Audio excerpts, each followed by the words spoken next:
Bien le bonjour, petits camarades. Alors vous êtes plusieurs à être fraîchement arrivés sur ma chaîne depuis le pubage de la patate atomique, qu'on va voir d'ailleurs très prochainement dans une vidéo d'Explo. Je vous souhaite la bienvenue et je me suis dit que cette vidéo conseil était aussi la bonne occasion de présenter aux nouveaux et rappeler aux anciens abonnés comment ça se passe quand on veut parler d'exploration urbaine, plus particulièrement sur YouTube, puisque c'est quand même une plateforme d'expression bien spécifique. Et en passant, démontrer que cette chaîne est franchement bien plus géniale, intelligente et respectueuse que pas mal d'autres chaînes d'Explo, et pourquoi Radi, mais aussi tous les autres youtubeurs petits et grands, gentils ou taquins, devrait mettre en avant ma chaîne quand on aborde le sujet de l'exploration urbaine. Bref, trêve de modestie. J'avais fait il y a quelques temps une vidéo 5 astuces pour faire une super vidéo d'urbex. On va dire que celle-ci est complémentaire tout en présentant l'état d'esprit qu'on a quand on fait des vidéos d'explo, les avantages et les difficultés à parler de ce sujet en particulier, et quelques trucs à bien prendre en compte pour ceux qui voudraient éventuellement se lancer là-dedans. En gros, je te fais une récap de mon parcours et les enseignements que j'en ai tirés. Pour rappel, l'exploration urbaine, populairement appelée urbex, consiste principalement à visiter des endroits abandonnés dans le plus grand respect des lieux. Si tu fais partie des nouveaux, pour mieux comprendre cette activité, tu peux aller écouter ma vidéo, les 5 principes de l'exploration urbaine expliquée. C'est un podcast audio, ça s'écoute vite, ça passe crème. Allez, entrons dans le vif du sujet.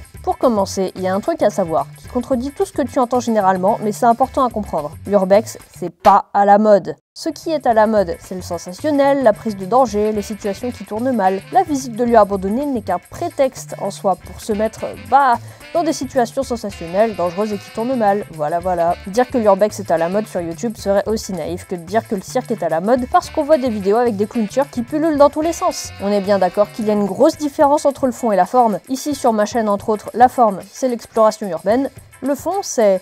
ça nous fait arriver au deuxième point. Le fond, c'est une question importante à laquelle il faut réfléchir quand on commence à mettre ses vidéos d'explo sur YouTube, parce que c'est ça qui va permettre de définir et anticiper son public. Alors, tu fais des vidéos d'explo pour les vues, pour la passion, pour asseoir ta crédibilité? Quelle que soit ta raison, je juge pas. C'est surtout à toi de bien prendre conscience de ce que tu fais et ce que tu vas en récolter. Je vois par exemple souvent des explorateurs faire des vidéos avec passion et au montage soigné, être fatigués de ne pas avoir beaucoup de vues et sombrer dans des réalisations plus putaclic. Ça entraîne certes une augmentation du nombre de vues, mais ce public est moins mature, moins respectueux et pas très fidèle. Ceux qui font des vidéos sensationnelles savent qu'ils amasseront des vues très rapidement, mais ils sont clairement pas là pour se faire des amis. Si tu mets en titre urbex dangereux, effondrement du plancher, OMG ça tourne mal, attends-toi à ramener des viewers qui souhaitent juste te voir te casser la jambe. C'est bien d'en avoir conscience. Pour ma part, le fond de mes vidéos, c'est d'insister davantage sur le récit que sur l'esthétique et expliquer aux gens en quoi consiste l'activité, la vulgariser en quelque sorte pour éviter les malcompréhensions et les a priori.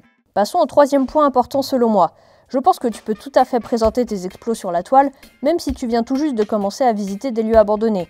Moi-même, quand j'avais commencé, je me présentais comme noob de l'urbex. Maintenant que j'ai évolué, je me permets d'adopter un discours un peu plus expérimenté pour aider les gens. Bref, quel que soit ton niveau d'expérience, surtout, maîtrise un minimum ton sujet quand même. Parce que c'est une activité qui peut être dangereuse, qui est à la limite du légal, avec des principes clairs, et c'est pas de la chasse aux fantômes, bordel de merde. Alors j'ai évidemment rien contre les chasseurs de fantômes, je trouve ça même assez distrayant.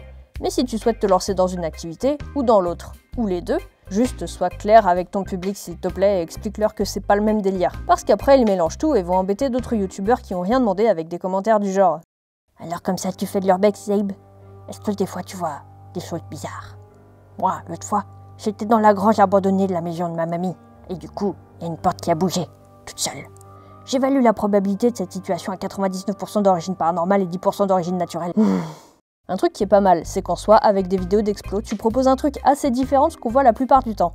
T'es pas en face cam dans ta chambre en train de galérer à expliquer un truc en ayant l'air à peu près marrant. Ah non. Toi, tu évoques l'évasion, l'aventure, t'as pas froid aux yeux, tu es l'Indiana Jones ou la Lara Croft du YouTube Game. Tu passes pour quelqu'un de plutôt cool. Tu vas être très sollicité par les réalisateurs de courts-métrages. Plein de gens vont vouloir venir avec toi pour tester le truc. On va même pas parler de tous les relous qui vont te demander des adresses de spots, mais bref. À toi de voir si c'est un avantage ou un inconvénient. Pour ma part, n'étant pas sociable, je recale tout le monde. Non, j'exagère. Disons que c'est à toi de caler tes critères pour estimer à qui faire confiance ou pas. Mais voilà, comme c'est quelque chose d'assez différent et atypique, c'est un bon prétexte pour aborder et être abordé par tout un tas de moult gens. Et enfin, il faut savoir que le joyeux petit monde de l'exploration urbaine est constitué d'une communauté qui ne t'aidera pas. Bon, pareil, j'en ai déjà parlé ailleurs pour donner mon point de vue, qui n'est pas le point de vue ultime, mais j'ai quand même constaté qu'il était pas mal partagé.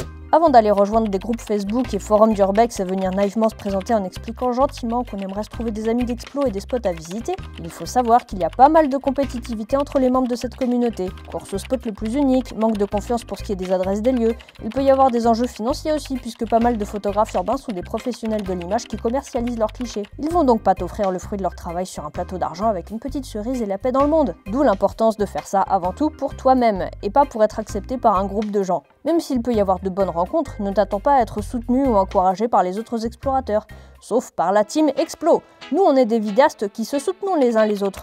On est des gentils, on est bienveillants, on encourage les autres et tout ce qu'on fait c'est bien. Pour ceux qui n'étaient pas là cet été, vous noterez d'ailleurs que sur ma chaîne, si j'ai bien fait le taf, vous ne verrez écrit nulle part que je fais de l'urbex. C'est tout simplement parce que je veux pas être associé à une communauté dont je ne partage pas l'état d'esprit. Voilà, alors je me repasse ce que j'ai dit depuis le début et j'espère que c'est pas un discours trop dissuasif. Mais bon, au final, on sait bien que quel que soit le sujet, faire des vidéos sur YouTube, c'est s'exposer à des critiques et à des bolosses. Mais aussi partager avec des gens cool, s'enrichir et s'ouvrir l'esprit. Sois fier de ce que tu fais et assume-le.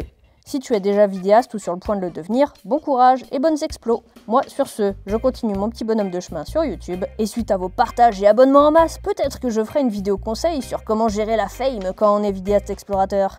Hein les amis, n'est-ce pas? Bisous.